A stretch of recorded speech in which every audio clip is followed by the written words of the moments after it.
Comrade সাথী সভাপতি, উপস্থিত আমাদের সংগঠনের রাজ্য সম্পাদক, আমাদের ভাতৃপ্রতিম গণসংগঠন ভারতের ছাত্র ফেডারেশন তার নেতৃত্ব এবং সারা ভারত গণতান্ত্রিক মহিলা সমিতির নেতৃত্বগণ, উপস্থিত আছেন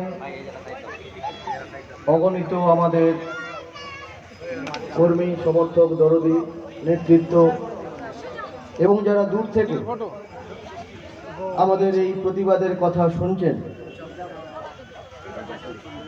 তারা জানেন যে বর্তমান আমরা কোন পরিস্থিতিতে দাঁড়িয়ে আছি।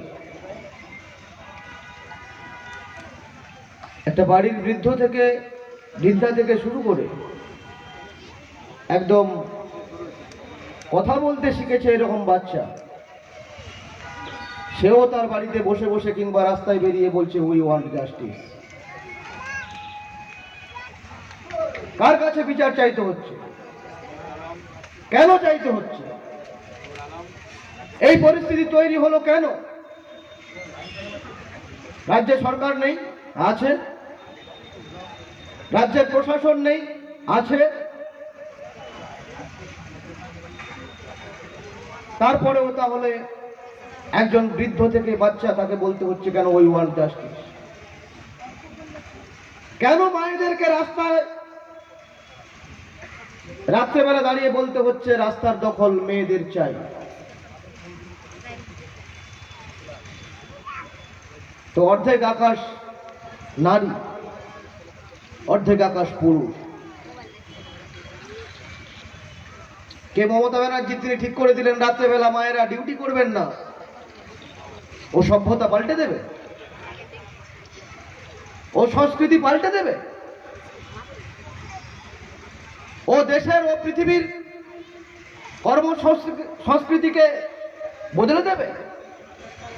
কে ওকে এই অধিকার দিয়েছে? ওর যা কাজ ও সেটাই করবে। ওর কাজ হচ্ছে মানুষকে নিরাপত্তা দেওয়া। কেন মানুষকে বলতে হচ্ছে উই ওয়ান্ট জাস্টিস? কেন হাইকোর্ট ওর গালে দুটো থাপ্পড় মেরে বলছে 4 দিন সময় দেওয়া যাবে না, আজকেরই সিবিআইকে এই মামলা দিয়ে দিতে হবে? কেন? এতগুলো কেন তৈরি হয়েছে আজকে? একদিনে নয়। শুধু ওই তিলোত্তমার আরজি করের ঘটনা তা নয়। মানুষের মধ্যে জমাট বাঁধা ক্ষোভ, সে যে কোনো ক্ষোভ হতে পারে। বিরোধিতা করলেই তার উপরে হামলা, বিরোধিতা করলেই তার উপরে মামলা, বিরোধিতা করলেই তার কর্মসংস্থানের উপর আক্রমণ, বিরোধিতা করলেই সরকারি চাকরি ট্রান্সফার, বিরোধিতা করলেই তাকে জেলের মধ্যে ঢুকিয়ে দেওয়া, বিরোধিতা করলেই তাকে খুন করে দেওয়া, বিরোধিতা করলেই তাকে মানুষ, জনগণের টাকা, তাকে প্রশাসনিক সুযোগ সুবিধা থেকে বঞ্চিত করে, বিরোধিতা করলেই তাকে আলাদা করে দেওয়া সমাজ থেকে। এটা একটা সভ্য সমাজ চলতে পারে? শুধু কি আরজি করের ঘটনা ঘটেছে? না, আমাদের রাজ্যে শুরু হয়েছিল পার্ক স্ট্রিট দিয়ে, আপনাদের মনে আছে। তারপরে অসংখ্য ঘটনা ঘটেছে, কাকদ্বীপ ঘটেছে, কামদুনি ঘটেছে, আমাদের দেশে মণিপুর ঘটেছে, উন্নাও ঘটেছে। ওনার কাজ কি? ওই ধর্ষকদের বাঁচানো, যারা অত্যাচারী তাদেরকে বাঁচানো। আর বাঁচানোর জন্যই তো উনি বলেন দাম ঠিক করে দেন। উনি বলেন ওর সঙ্গে প্রেমের সম্পর্ক ছিল। আর সম্পর্ক থাকতে পারে, কেউ অধিকার দিয়েছে নাকি ওকে রেপ করবার? ও মরে গেছে, ওরা এমএলএ ছিল, ওরা তাড়াতাড়ি মরবার কথা ছিল না। ও জেলে থাকতে থাকতে মরে গেল। বলেছিল না বিরোধীদের বাড়িতে সব তৃণমূলকে ঢুকিয়ে দেবে, ওই তাপস পাল না তাপস মাল, মনে আছে? তাতে করে কি হয়? এ রাজ্যের যারা দুষ্কৃতী, এ রাজ্যের যারা ধর্ষণকারী, যারা সমাজ বিরোধী, তারা ভাবে হ্যাঁ সরকারটা আমার পক্ষেই আছে, প্রশাসন আমার পক্ষেই আছে, ফলে আমি যা খুশি তাই করতে পারি। তাই তো হচ্ছে আজকের এই আরজিকরের ঘটনা। মানুষ যেখানে বাঁচতে যায়, হসপিটাল, রাস্তায় একজন মানুষ অসুস্থ হলে তাকে নিয়ে যেতে হয় প্রথমেই হসপিটালে। যে আমার নারীটা ধরে, নারীটা ধরবার পরে বলে ওকে আইসিইউতে দিতে হবে, কিংবা ওকে ভেন্টিলেশনে দিতে হবে, কিংবা ওকে জেনারেল বেডে রেখে ট্রিটমেন্ট করতে হবে অসুস্থতার জন্য। সেই ডাক্তারকে হসপিটালের ভিতরে খুন হয়ে যেতে হচ্ছে। শুধু খুন নয়, ধর্ষিতা হতে হচ্ছে। আচ্ছা, কোন টিভি চ্যানেল, কোন মানুষ, কেউ কি বলেছিল এই ঘটনার সঙ্গে তৃণমূল জড়িত? কেউ তো বলেন। কেউ কি বলেছে তৃণমূলের নেতা কোন মন্ত্রী এই রেপ করেছে, খুন করেছে? না। তাহলে কেন ওই ধর্ষিতার বাড়িতে, খুন হয়ে যাওয়া ডাক্তারের বাড়িতে প্রথমে ফোন করে বলা হলো আপনার মেয়ে সুইসাইড করেছে? কাকে আড়াল করতে চাইলেন? এখানেও প্রশ্ন, কেন আড়াল করতে চাইলেন? 3 ঘন্টা তার মা বাবাকে বসিয়ে রাখলেন, কেন রাখলেন? এখানেও একটা প্রশ্ন, কেন?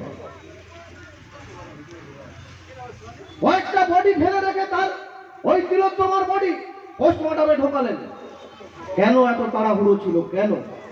কেন? একটা কথা, যে পুলিশ রাস্তায় দাঁড়িয়ে তোলা তুলে টাকা খায়, গ্রামের ভাষায় বলতে গেলে লরিওয়ালার কাছে টাকা না থাকলেও খৈনির কৌটোটা থাকলেও খৈনির কৌটোটাও পর্যন্ত চেয়ে নেয়, সেই পুলিশ পকেটের টাকা খরচ করে শ্মশানে গিয়ে পড়াচ্ছে, কেন এত তাড়া ছিল? কেন?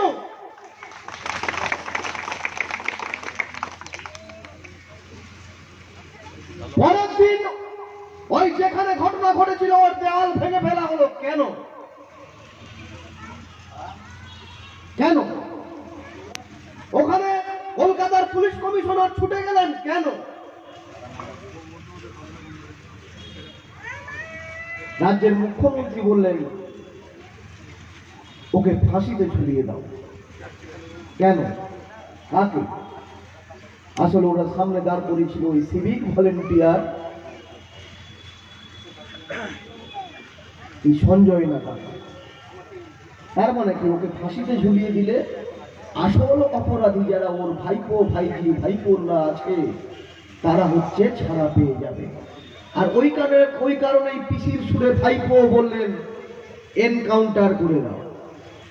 তার মানে সঞ্জয়কে এনকাউন্টার করবার মধ্য দিয়ে আসল যারা প্রকৃত অপরাধী তাদেরকে আড়াল করে দাও, কেন?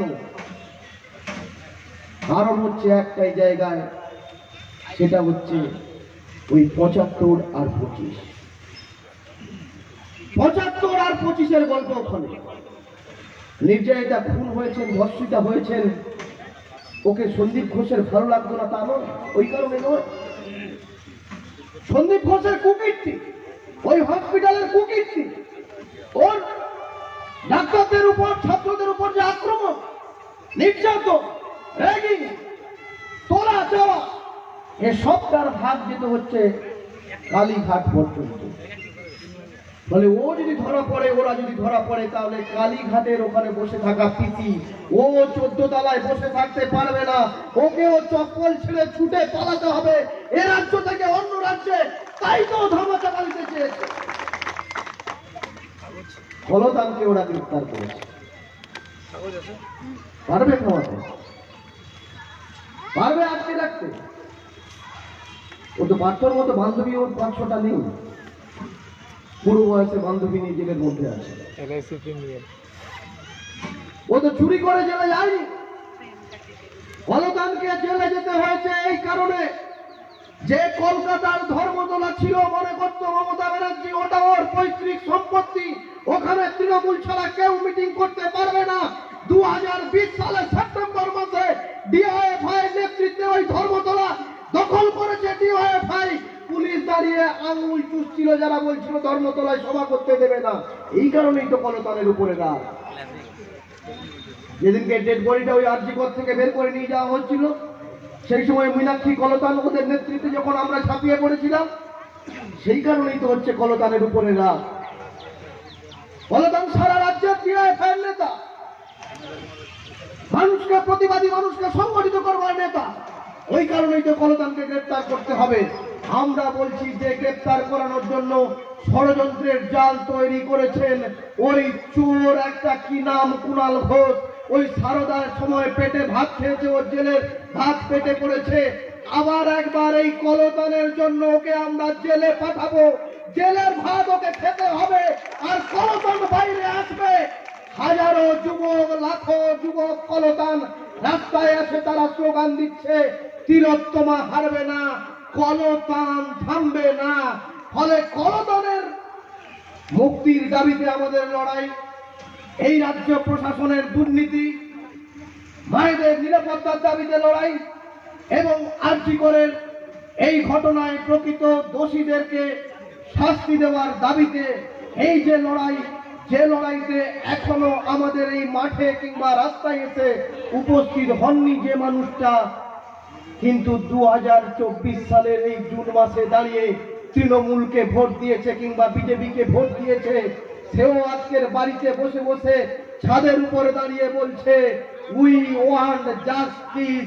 ও চাইছে, ফলে ওকেও রাস্তায় নামাতে হবে, ওকেও আমার সঙ্গে নিতে হবে, এই মাঠে আনতে হবে, এই রাস্তায় সামিল করাতে হবে। এটাই হলো এসএফআই, ডিওএফআই, মহিলা সমিতি, বামপন্থী কর্মী সমর্থকদের আসল কাজ। সেই কাজ আপনারা নিশ্চিতভাবেই করতে পারবেন, সেই আশা ভরসায় সবাইকে আর একবার সংগ্রামী অভিনন্দন, লাল সালাম জানিয়ে আমি আমার কথা শেষ করলাম। ইনকিলাব জিন্দাবাদ, এসএফআই, ডিআইএফআই, এডওয়া ঐক্য জিন্দাবাদ।